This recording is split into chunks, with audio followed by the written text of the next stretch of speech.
back at least 45 years to the Hey, what's up, everybody? We are live streaming Powell's commentary here this morning. So I'm going to bring up my guys in Telegram. Stand by.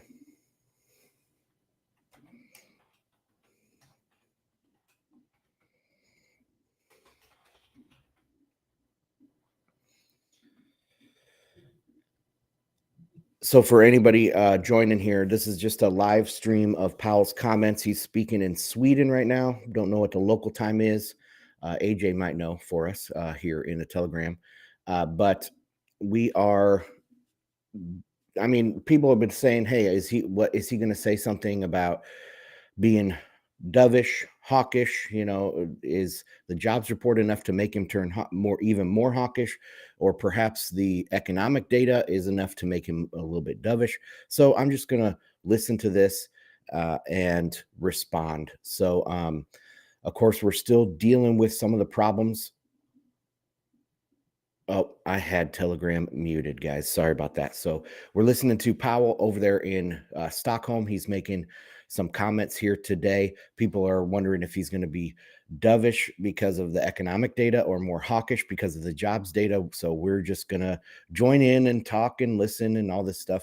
So I hope that I hope it comes through on Telegram. If it doesn't, I'm sorry, guys. You can join me at on Twitter at Ansel Linner. You can find I'm live streaming there. I'm also live streaming on BTC Market Update YouTube channel, so you can find it there as well. And I did just post the link too, so you can watch the live feed. If you're in Telegram, you can watch the live feed from that link and follow along. So that's what we're doing here today. Right now, they're just talking and introducing. So nothing really special, no comments yet from Powell. This is part of a panel. So it's a panel. Let's see, panelist Claudia Bush from she's the vice president of the Bundesbank. Mervyn King, he's the governor, Bank of England. Jerome Powell, and one other person I didn't see because they went on to something else. So, pretty big names, and we'll see what they are talking about. Right before this, they were doing a panel on CBDCs, and I just saw a few minutes of it, but it seemed they were sounding somewhat logical. Like, hey, there's all of these problems with the CBDC. You can program in these parameters, but how do we know? Like, there will be a different exchange rate. That was something that I thought was very interesting from one of the panelists. He said the CBDC will actually have a different market value than the non-CBDC version of the same currency. And we've talked about that in many different respects about like staked ether versus regular ether. Is there a different market value? So that's like one of the things that we've kind of talked about in Bitcoin over the years. One thing that I haven't mentioned very often at all about the fact of CBDCs. So it's interesting that they're thinking about that kind of stuff. Of course, they didn't consider that those parameters that they set are politically motivated and subject to political whims. So, whatever. But I'll probably go back and watch that and maybe have some more commentary on that in the future. Again, this is Powell's speech in Stockholm today, live. We're going to watch this panel. We'll see. I don't know. I like doing these live reactions. There is also a CPI drop on Thursday, right before Fed Watch, which goes on at Thursday. Thursdays at 12:30 p.m. Eastern. Go live with Fed Watch every Thursday on YouTube and Rumble. So make sure you guys are checking that out. But yeah, this is going to be a live reaction. After this guy gets done talking, we'll go over. I'll turn up the volume for Powell and the panelists. Really, we don't really care what they're saying, other than we want to know if Powell is dovish or hawkish. And actually, before we do this, let's go in and check on the price. real quick. So the Bitcoin price is still in this really nice pattern here, sitting at 17,252.57 right now, going into this area of resistance. We'll see how it behaves in that respect. The dollar right now, holding 103. So we'll see if it can hold 103 again. I don't expect it to get extremely weak or anything. It will go back up. It will enter some sort of higher range. The 10-year yield right now is at 3.57. We'll see how that reacts. I saw the 2-year yield was at 4.25 this morning, right at the bottom of the Fed funds range. So we'll see how that reacts to Powell. Oil sitting at just under $75 a barrel. That's WTI. That's U.S. oil. S&P 500 pre-market is down a little bit red on the day, but we are watching that as well during these comments. So, okay, let's head back to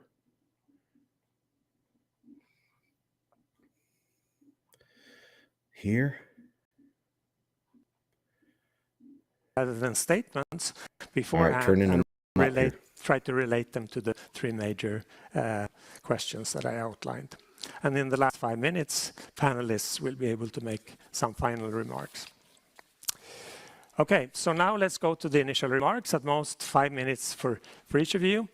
I'm sure these remarks will span many aspects of the broad panel theme, but by agreement, each panelist will put more emphasis on one of the three main questions that I outlined. So Ken and Mervyn will touch on question number 1, Claudia on question number 2, and Jay on question 3. So without further ado, please, Ken Rogoff. Jay Powell. Nobody cares about these other people. They only care about what Jerome Powell says. Well, first of all, thank you very much to the organizers, to the Riksbank, for inviting me to speak. I think you've heard so many remarks about Stefan. I can just summarize them by, in the central banking community, he is regarded as the guru, that you don't know the answer, some hard question. He's a person you really can go to and get, a very deep answer to, and we'll hear more about that as things go on. I've been asked to talk about some of the early developments, more the question 1 that we've had here. And I think the academic literature on this started in the 1980s. But of course, really it goes back among practitioners far earlier than that, but I'd say an especially important event was the Fed Treasury Accord in 1951 that set up the Fed to be an independent central bank back in the 1980s. That was a rarity still. The Bundesbank had achieved that, but most countries had not. My own contribution was to develop a theoretical model that would try to address how it would work, why it would work, and it was an answer to a very abstract question posed by Kydland and Prescott and Barrow and Gordon about why you might get stuck in high inflation and what you might want to do about it. My paper looked at various ideas, including using an inflation target, appointing people who already had a reputation for having. There's something wrong with the economics profession when this type of boring drivel is like seen as the top, like the top of the field. Oh, I wrote a paper about this really tiny topic, but guess what? The whole field doesn't know anything about what's going on. They're literally blind. It reminds me a lot of physics, where physics, they just, every time that they have a finding that doesn't fit their theories, they make a complication. They add a new particle. They do, create a new force or something like that. They don't ever question their assumptions and take out complexity. It's the same thing with economics. There's no way to falsify the standard model of physics, and there's no way to falsify what these freaking ivory tower economists say. I mean, it's just ridiculous. When little plebs like me that are talking on the internet, we're very directionally correct on the big items, and the central bankers are just reactive. They're just reacting to this. Yes, they have some power. They obviously have the ivory tower power. They have the mythology of the Fed, but they don't have any sort of understanding above and beyond just plebs like us on the internet. So anyway, all right, let's go back to this guy. It's pretty boring though. Ortiz in Mexico, for example. And I think people forget, but when they were trying this, people thought, this is ridiculous. You know, you can't be independent in these countries with these weak institutions. And the IMF also over time really played a very positive role here in pushing the idea. By 2015, inflation was actually very low across the world. It's not today, but even in places it seemed unimaginable, not just the former Soviet republics, African countries with inflation under 10%, even under 5%. And indeed, many people have forgotten, that central bank independence was ever needed. I invite them to read about Turkey, for example, where the president has fired central bankers the way Henry VIII changed wives, and you can see what's resulted there. I would say there are many refinements once you have an independent central bank of how to do it. But central banks have been wrong. They've been wrong the whole time about this stuff, right? They thought that they could get inflation. Like he just said, the world had low inflation in 2015, despite the central bankers' best efforts. They were doing QQE in Japan, yield curve control in 2016. They were doing all of this stuff everywhere. The ECB. Yet inflation was low. So central bank independence means nothing because they weren't able to get to their goal. Most are regarded as honest brokers. I mean, if you want to know what the data is, you go ask the central bank. And I think that's also part of this coming from independence. I think I will say that central banks the independence of the central banks is good in transparency reasons. I do think that they are fairly transparent on their ignorance. They're fairly transparent on their processes. I've said this about CPI. I said this about GDP. There aren't perfect numbers, right? And the things coming out of the Fed, those are coming out of the executive branch, usually, depending on your country. But the central bank does have good research, good working papers, good discussion on things. They're very transparent. They're just wrong. And there's a lot of institutional inertia that they can't learn. They should be learning from the plebs. They should be learning from the actual hedge fund managers that have different theories of how the economy works. People that are in there actually doing the work. That's how they should be looking at things. But yeah, they are transparent, at least to a high degree, so, in my opinion. All right, let's see what this guy has to say. Well, Torsten, thank you, and good afternoon, everyone. Torsten's given us 5 minutes only, so I shall reserve my stories about Stefan and the resurrection of the British banking system in 2009 to come.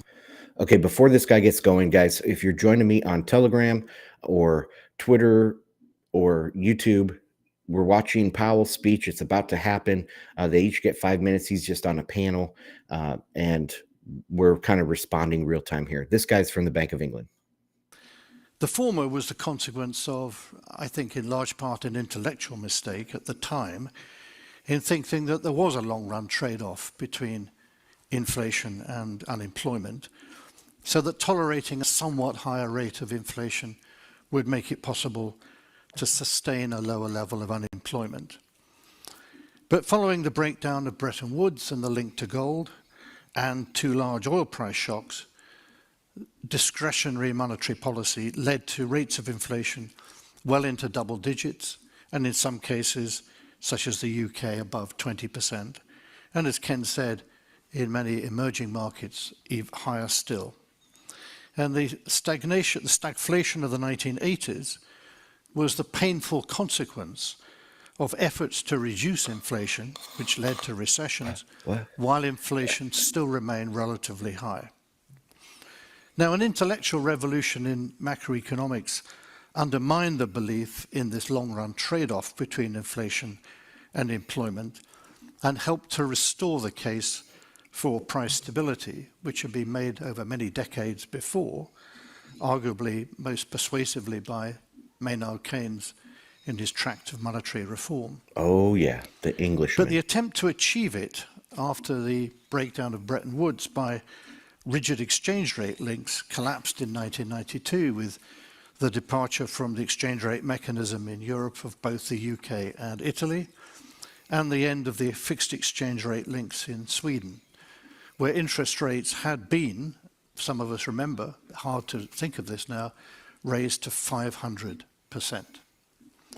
And the same applied to Finland. Now, politicians drew two conclusions from the unhappy experience of the 70s and 80s. First, inflation was unpopular. If exchange rates were to float, therefore, then a domestic framework was needed to ensure price stability. And that framework was the adoption of inflation targets. And second, the measures required to eliminate inflation were also deeply unpopular, with high rates of unemployment for a while. So politicians found that setting interest rates wasn't actually much fun. So why not give that power to an independent central bank with a mandate set by Parliament? And those two conclusions led governments around the world to give greater independence to their central banks. And in most cases, this did go hand in hand with an inflation target. Now, the policy debates at the time in the 1990s are, I think... All right, so he is talking about central bank independence, but notice that they are just discussing like the history of their central planning and not the history of the monetary history that was going on at the time. What was the economy doing? What was the form of money? What was the international banking system doing?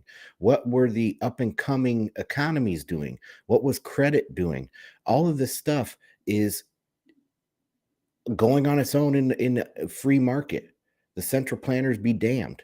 So they can't think of free market working. They only think of their central planning and about the independence of the central bank or political things, domestic political things. They can't think of free markets. All right, let's turn him back up. 1990s, the popular support for low inflation encouraged politicians to grant independence to central banks and to support them when it was necessary to raise interest rates. I think today governments can see only too clearly the challenge of issuing substantial quantities of government debt when interest rates are rising and central banks are no longer buying their debt. So external pressures on central banks are, I think, much greater now than in the simpler days of the 1990s. And third, when they were introduced, and I think this is in some ways the most important point, inflation targets were not seen as a theory of inflation. But today, in the models currently fashionable in academia and used by central banks, the inflation target is the variable that closes the model and determines the path of inflation in the medium term. But the original aim of inflation targets was actually to focus and change the way decisions on monetary policy were made. That is why inflation targets were accompanied by measures to increase the transparency and accountability of decisions and decision makers, respectively. Clear explanations of the reasons for decisions on interest rates were to be set out not as a matter of mystique by central bankers mumbling and saying very little. They were set out clearly in speeches, evidence to parliaments, and reports such as the Bank of England's inflation report. And although these innovations remain, I worry that model builders have tried to use the inflation target as a theory of what drives inflation. Because as a result, any deviation of inflation from target is assumed to be transitory, and policy mistakes followed. So I conclude really that an analysis of why many central banks were granted independence in... All right, so what he's saying there is interesting. I agree with him that the inflation targeting, you know, central banks think that it's the forward guidance, it's the inflation expectation that creates the circumstances for that inflation target to come true, which is not the case. I mean, they have to. Oh, and then he said about transitory, that this makes everything look transitory, but that is totally discounting what we've seen since 2020 with the COVID stuff, and it was a pure supply chain issue. It was not a monetary issue, and so it is by definition transitory. Anyway, let's get into this next lady here. In communication. And I'm saying this not to break the rules, because actually rules are important, and that's going to be one of my main points here. But I'm saying this because I think this is all crucially important at the current juncture. As we've just heard, I think in some sense central banks have enjoyed a capital of inattention or rational inattention to risks to price and financial stability. We've lived in a period of very low inflation and moderated risks to financial stability, so the public didn't actually pay much attention to central banks' core mandates. But current macroeconomic developments, not just cyclical but also structural, really challenge price and financial stability. So explaining central bank independence and acting accordingly has become more difficult and also more important. Central bank independence is certainly protected by institutional safeguards. We've just heard that. And that actually includes fiscal and macroprudential policy frameworks. But I think we also need to be very accountable. We need clear communication to sustain public support to independence. I think she did a good job saying that, you know, but we've been in a period of low inflation, structural low inflation, global realities have created this low inflationary environment that was easy to manage, right, in quotes. So I like her that she's bringing in this like thing outside of the central bank and outside of central planning. So yeah, so far interesting, but let's see what else she says. Of the general public. I looked at the most recent Eurobarometer poll, and there 42% of the respondents, and I think that's actually on the low side, cite rising prices as the most important concern, and actually that ranks above issues like energy supply and the international situation. And I would argue that actually concern about high levels of prices and perceived inflation is going to remain even if and when inflation rates recede. So that's the first challenge. The second challenge is that during periods of low interest rates, vulnerabilities in the financial system have built up. In Germany, to give an example, we've had 2 decades of declining corporate insolvencies, very low credit risk, strong support to the real economy and indirectly also to the financial system through fiscal and monetary policy. And that, we think, leads to an underestimation of macroeconomic risk going forward, and also the expectation of further policy support. So higher vulnerabilities in the financial system is the second vulnerability.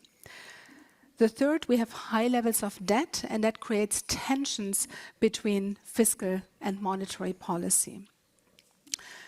And that's my third point. It's important, but also more difficult to actually explain the role of central bank independence and to act accordingly. So one tension, one conflict of interest that can arise in the short term is that there can be pressure on central banks to keep interest rates too long for longer to avoid risks to financial stability.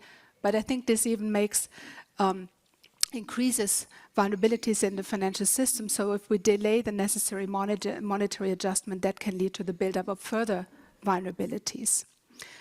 And I think if we look back to the global financial crisis, we have seen how monetary policy can actually come or be at risk to come under fiscal or financial dominance.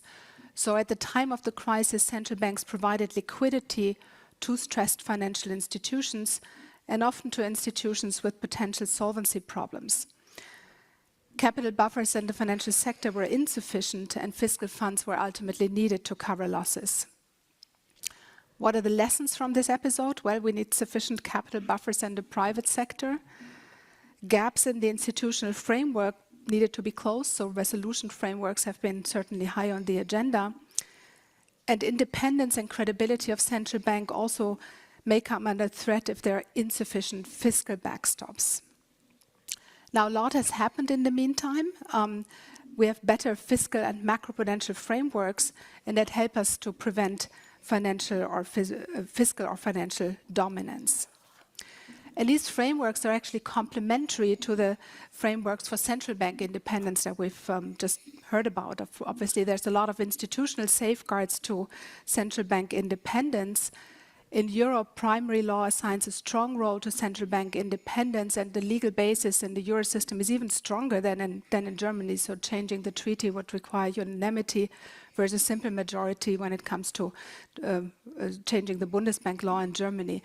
Maybe just as an interesting side remark, there's interesting historical research showing how independence was made into the legislation in Germany, and when independence was discussed in the 40s and 50s, there was actually stronger support for independence by the U.S. authorities than by the German authorities. Obviously, it's different when it comes to financial stability. The frameworks, the macroprudential frameworks that we have to consider that the time horizon for financial stability risks is different than for monetary policy. Financial cycles last longer than business cycles. The policy objectives are different. It's more difficult even to quantify financial stability than this is the case for price stability. And we have different types of instruments. But still, we need also independence for financial stability policies, as we've also heard from Tobias, to avoid inaction bias and to avoid that authorities come under fiscal pressure. The last point I would like to make is also something that colleagues have mentioned. Legal frameworks are not sufficient. We have to communicate and to explain independence.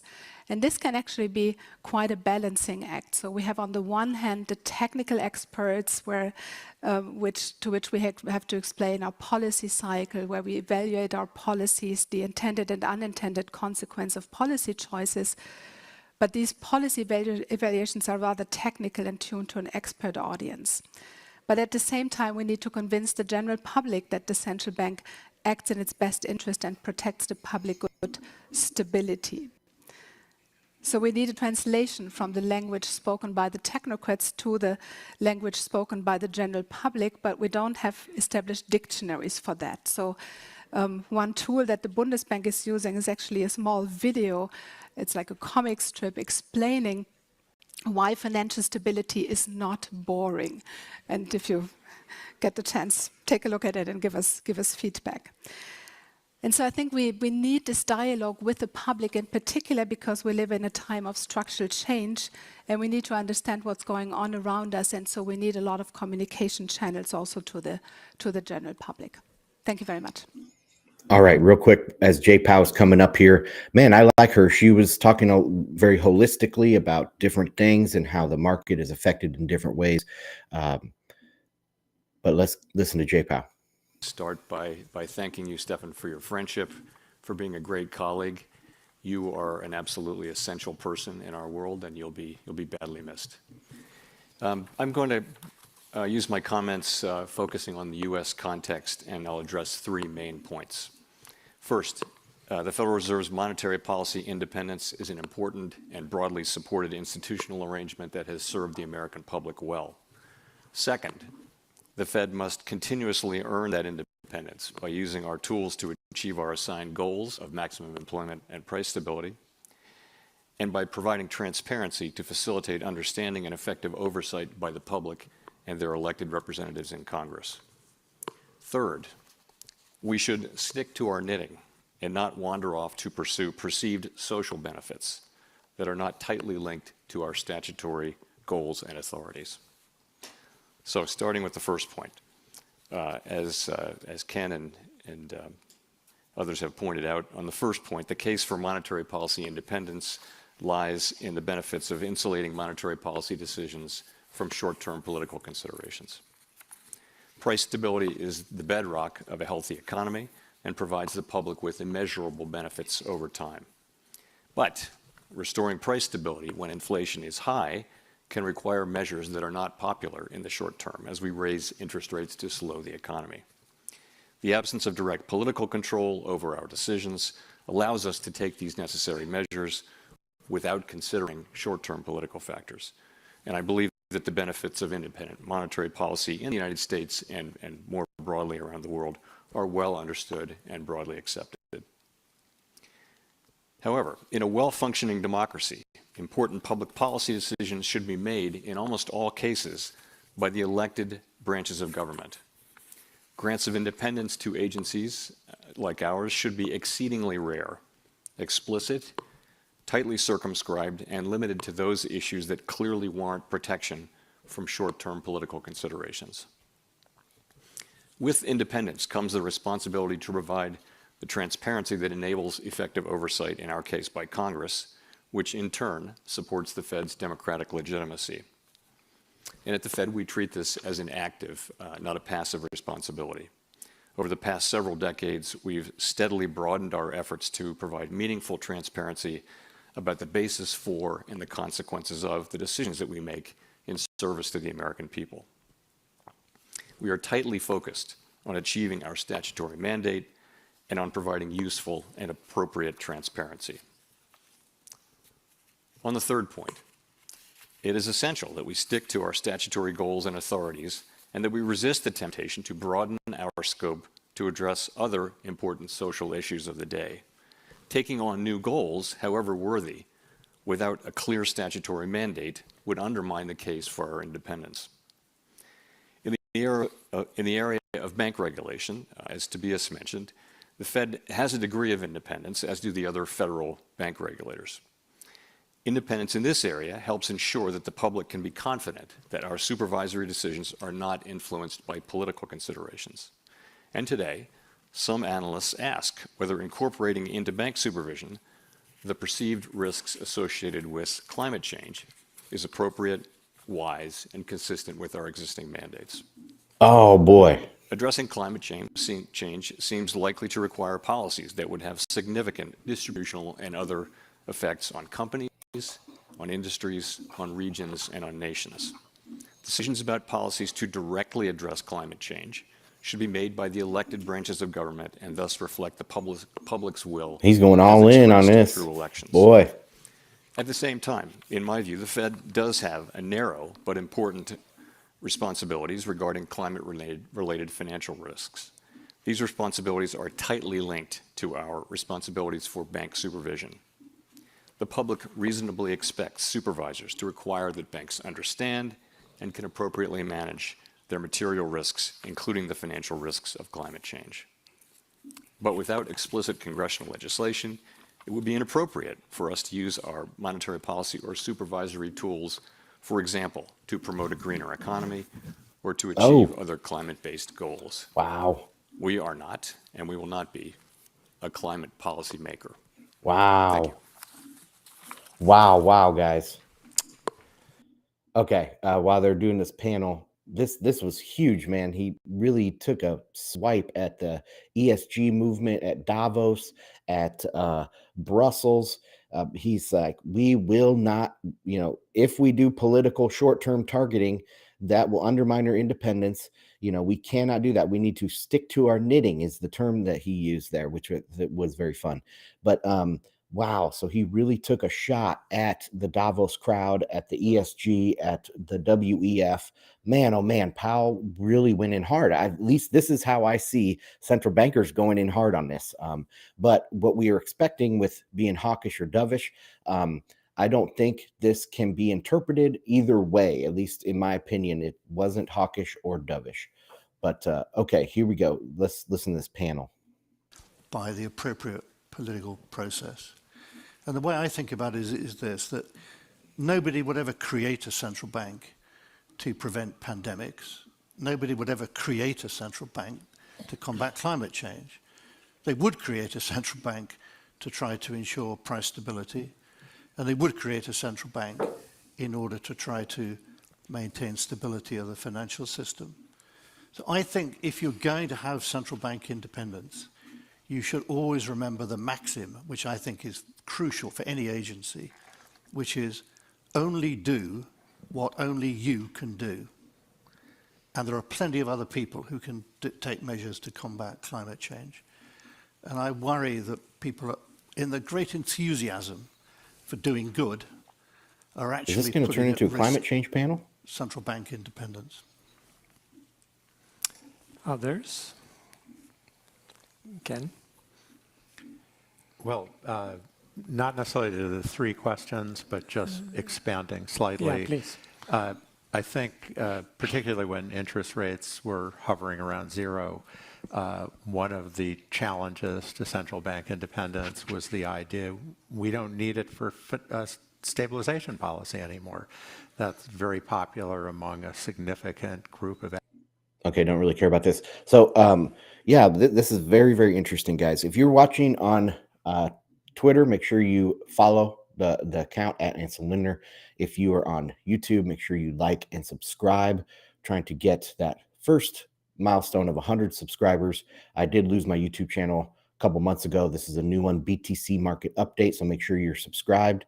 Also, there is a Rumble channel. If you guys will go over and subscribe to that. Once I get to 100 subscribers over on Rumble, then I can live stream on Rumble as well. So appreciate that.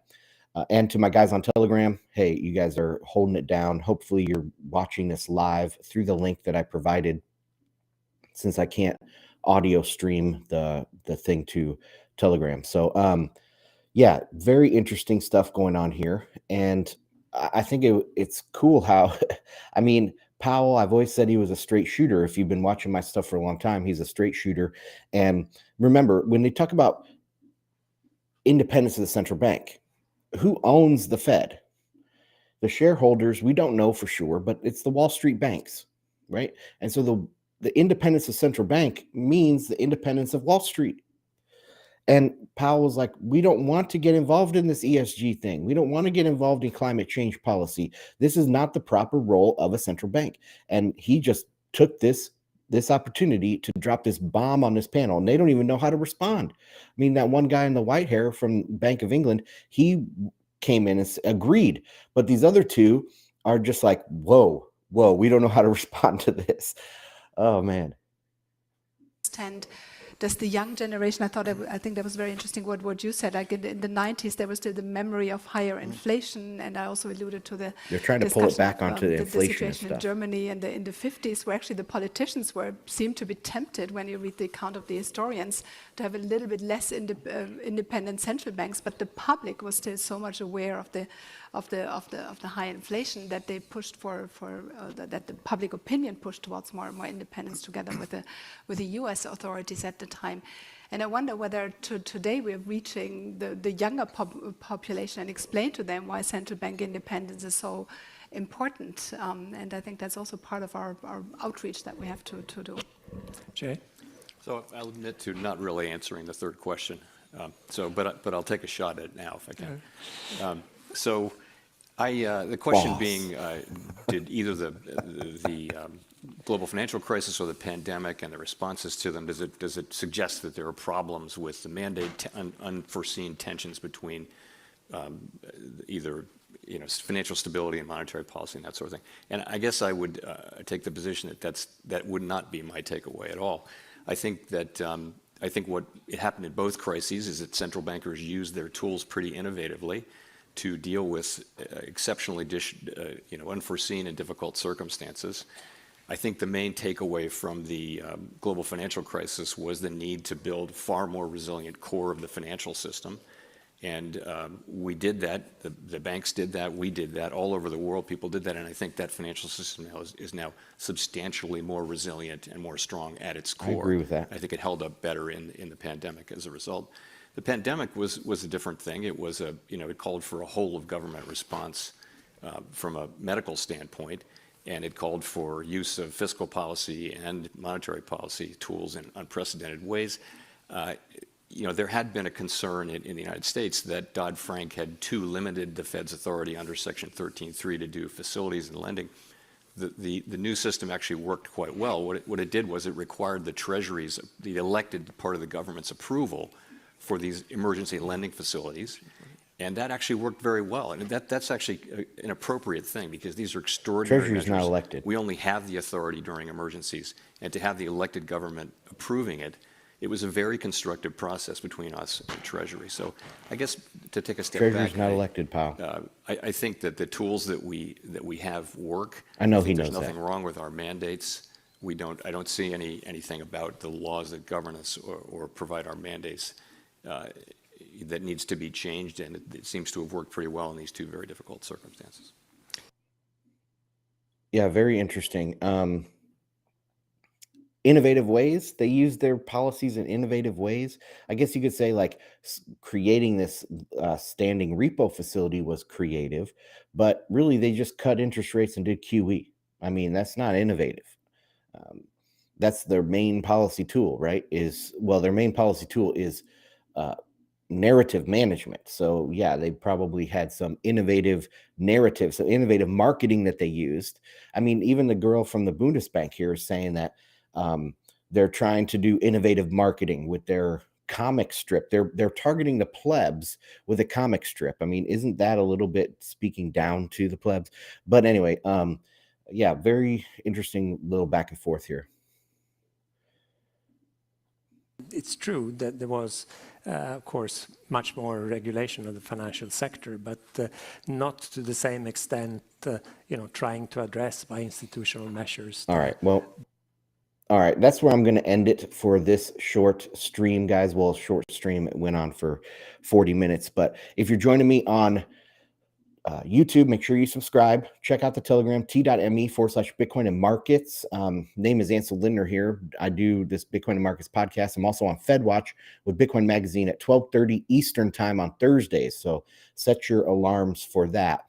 Guys on Twitter, check out the Telegram. Make sure you're following Ansel Lindner account. And that's going to do it for today, guys. I will probably have a little bit more reaction later on or in text form on the Telegram channel. So make sure you're over there. And I will see you guys on the next one. Bye.